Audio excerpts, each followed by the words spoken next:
বন্ধুরা, এখন সকাল 6টা বাজে।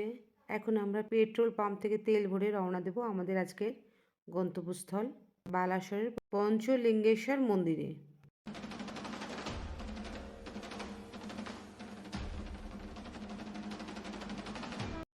কলকাতা থেকে প্রায় 280 কিলোমিটার দূরে কিন্তু অবস্থিত এই বালাসরের পঞ্চলিঙ্গেশ্বর।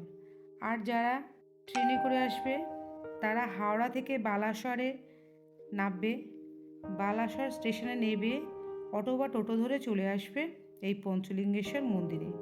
বালাসর থেকে পঞ্চলিঙ্গেশ্বরের দূরত্ব মাত্র 30 কিলোমিটার। তো আজ আমরা রওনা দিচ্ছি কলকাতা থেকে 280 কিলোমিটার প্রায়, অর্থাৎ 4 ঘন্টার মতো লাগবে আমাদের আজকের এই মহাদেব পঞ্চলিঙ্গেশ্বরের মন্দিরে যেতে। তো সঙ্গে থাকো, ভিডিওটা দেখতে থাকো।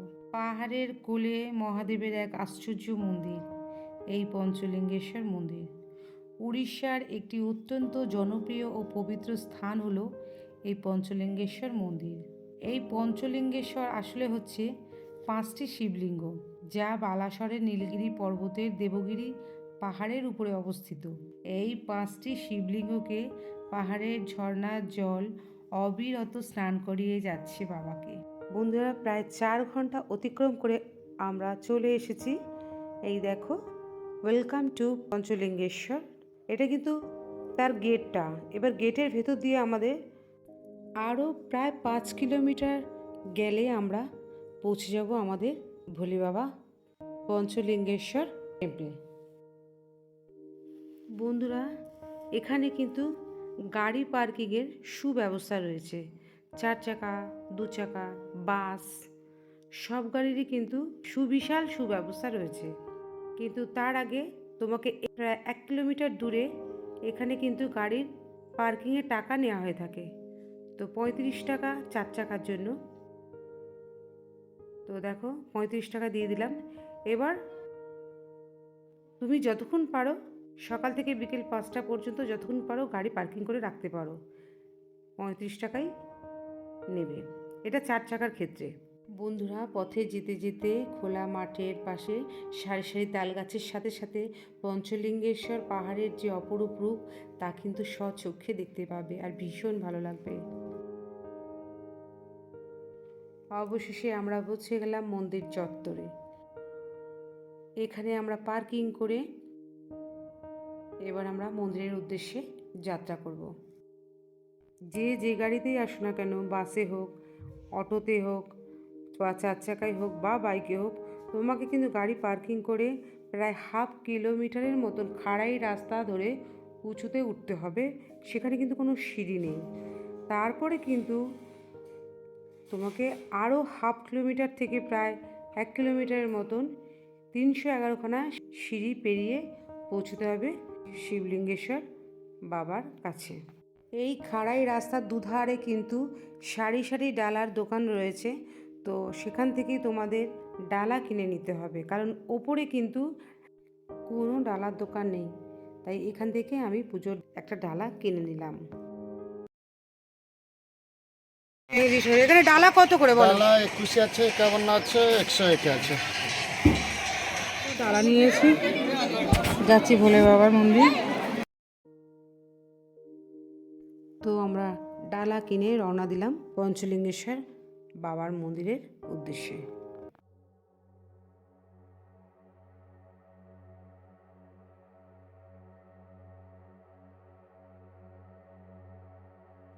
বন্ধুরা, এটি হলো পঞ্চলিঙ্গেশ্বর মন্দিরের মেইন গেট।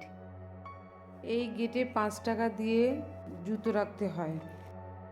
হ্যালো গাইস, আমি Kanika Koyal, welcome back to my channel Kanika Koyal vlogs. বন্ধুরা, আজকে আমি চলে এসেছি বালাসরের পঞ্চলিঙ্গেশ্বর মন্দিরে। তো এই মন্দিরটি কিন্তু পাহাড়ের উপরে। তো বন্ধুরা, তো আমার ডালা কেনা হয়ে গেছে। এবার আমরা 5 টাকা দিয়ে 311খানা সিঁড়ি পেরিয়ে যাব পঞ্চলিঙ্গেশ্বর বাবার মন্দিরে। এখন আমার সঙ্গে চলো তাহলে পঞ্চলিঙ্গেশ্বর বাবার কাছে। আর এখানে কিন্তু প্রত্যেক দিনই কিন্তু ভোরবেলা থেকে বিকেল 5টা পর্যন্ত এই মন্দিরে প্রবেশ জারি থাকে। 5টার পর কিন্তু এই মন্দিরে কেউ প্রবেশ করতে পারে না। সুতরাং এই মন্দিরে আসতে গেলে কিন্তু কাছে যারা থাকো আর দূরে যারা থাকো সবাইকেই বলা 5টার মধ্যে কিন্তু এখানে ইন করতে হবে।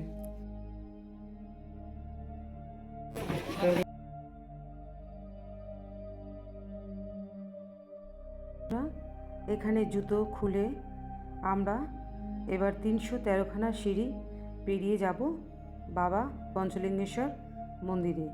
আর একটা কথা বলে রাখি বন্ধুরা, যাদের যাদের শ্বাসকষ্ট আছে বা হাঁটুতে ব্যথা আছে তারা কিন্তু উপরে উঠতে যাবেন না, তাহলে কিন্তু বিপদ হতে পারে। কারণ অনেক উঁচুতে তো বাবা পঞ্চলিঙ্গেশ্বর মন্দিরটা। যেমন আমার মা আজকের আমাদের সঙ্গে এসেছে, মায়ের হাঁটুতে ব্যথা বলে মাকে আমি সিঁড়ির ঠিক নিচেই ওখানে বসিয়ে রেখেছি। তো চলো এখন যাওয়া যাক বাবা পঞ্চলিঙ্গেশ্বর মন্দিরে।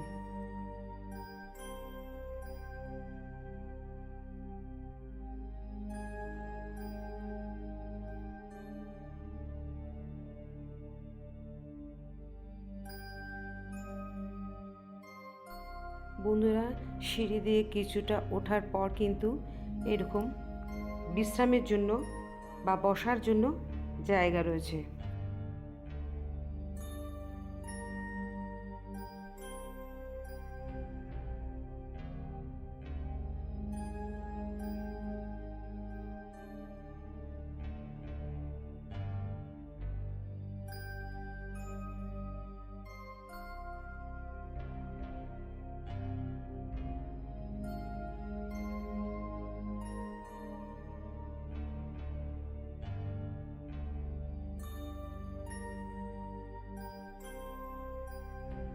দিনাশিনী ঘটকাবাসিনী মা ভবানী বাবা চোরা মা।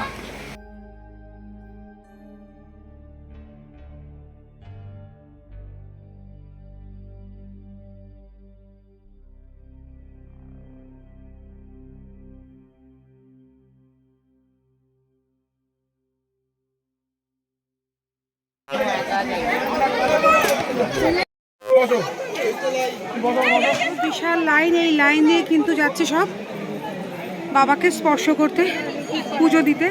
তো আমি তোমাদের লাইনটা দেখাচ্ছি, ব্যাক ক্যামেরায় দেখো।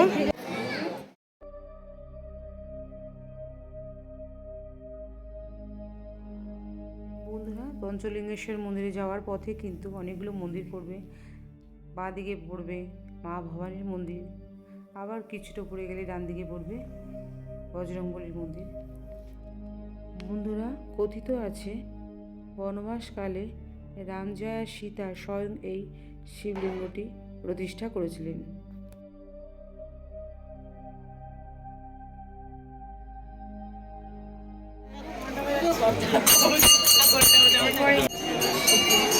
ওইখান দিয়ে আমরা সিঁড়ি দিয়ে উঠেছি, 311টা সিঁড়ি, ওই লাইন দিয়ে কাছে যাচ্ছি।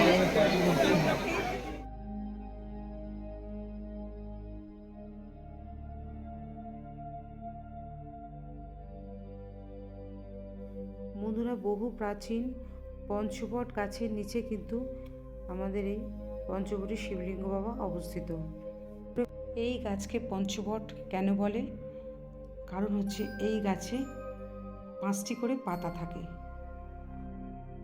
এই গাছটির নাম পঞ্চবট। তো এই পঞ্চবট গাছের নিচে কিন্তু পঞ্চল শিবলিঙ্গেশ্বর অবস্থিত। পঞ্চলিঙ্গেশ্বর বাবার মন্দির একেবারে সন্নিকটে চলে এসেছি। এবার কিন্তু আমি বাবাকে স্পর্শ করব, স্পর্শ করে অনুভব করবো যে নিজের ফিলিংসটা কী হলো, কেমন লাগলো আমার ধরে বাবাকে স্পর্শ করে, সেটা তোমাদের সাথে শেয়ার করবো। তো এখন সঙ্গে থাকো, দেখতে থাকো।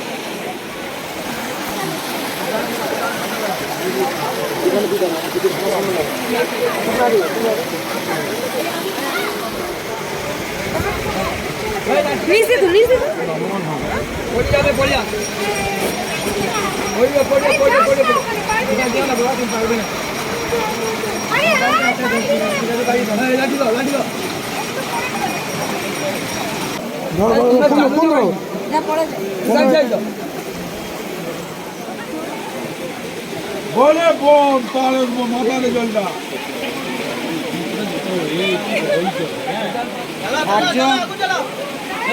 ভোলে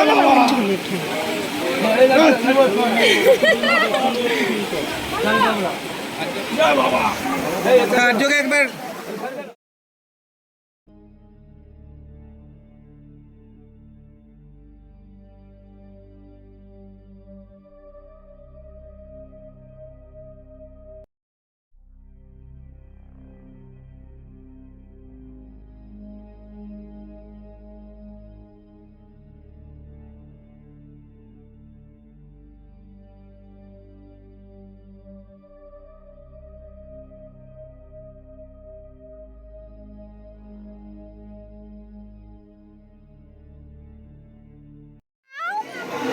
বন্ধুরা এই যে জলটা যাচ্ছে না এটাই কিন্তু পঞ্চলিঙ্গেশ্বর বাবার মাথায় গিয়ে পড়ছে।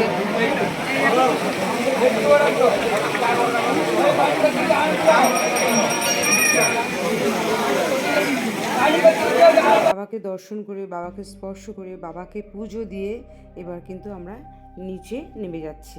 বন্ধুরা পঞ্চলিঙ্গেশ্বর মন্দির ছাড়াও কিন্তু এখানে সাইট সিন দেখা রয়েছে। Nilgiri Jagannath temple, Emami Jagannath temple, Khirachora Gopinath temple, নীল হ্রদ, সি বিচ, এগুলো দেখার জন্য কিন্তু আমাকে আরও একদিন থাকতে হতো, কিন্তু যেহেতু আমার থাকা যাবে না, আমি একদিনেই ট্যুর করেছি, তো একদিনেই কিন্তু আমি শুধু তোমাদের পঞ্চলিঙ্গেশ্বর মন্দিরটাই দেখালাম। তো আবার আমি অন্যদিন আসবো সাইট সিন দেখার জন্য, তখন তোমাদের সঙ্গে সেই সাইট সিন আমি শেয়ার করব।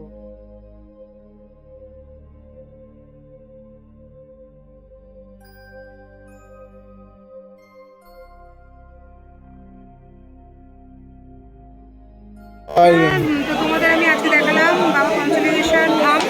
তো ভোলে বাবাকে আমি স্পর্শ করলাম। তো একটা গর্তের মধ্যে কিন্তু ভোলে বাবার 5টা শিবলিঙ্গ রয়েছে। এই শিবলিঙ্গটা কিন্তু কথিত আছে যে প্রভু রাম এবং সীতামা কিন্তু 14 বছর যখন বনবাসে যাচ্ছিল, সেই গমনের পথে কিন্তু এই দুজন মিলে এই প্রভু রাম আর সীতামা এই পঞ্চশিবলিঙ্গ পুজো করেছিলেন। এই সেই পঞ্চশিবলিঙ্গর ফটো তোমাদের দেখাচ্ছি, কারণ এখানে সারা বছরই বাবা কম বেশি ঝর্ণার জলে ডুবে থাকেন। এখানে বাবাকে দেখা যায় না, স্পর্শ করে অনুভব করতে হয়। খুব কষ্ট করে করলাম, প্রচুর ভিড়। তো এখন কিন্তু বাজে 4টে, 4:30। তো এখনও কিন্তু আমি দাঁড়িয়ে রয়েছি, কারণ আগে পুজো দিলাম। এবার যদি আজকে ভিডিওটা ভালো লাগে তাহলে অবশ্যই কিন্তু লাইক এবং শেয়ার করতে ভুলো না। নতুন বন্ধুরা যারা এখন আমাকে সাবস্ক্রাইব করে তারা প্লিজ আমার চ্যানেলটিকে সাবস্ক্রাইব করে বেল আইকনটা অন করতে ভুলো না, কারণ আমি যাতে ব্লগ করবো ওদের কাছে সরাসরি চলে যাবে। তো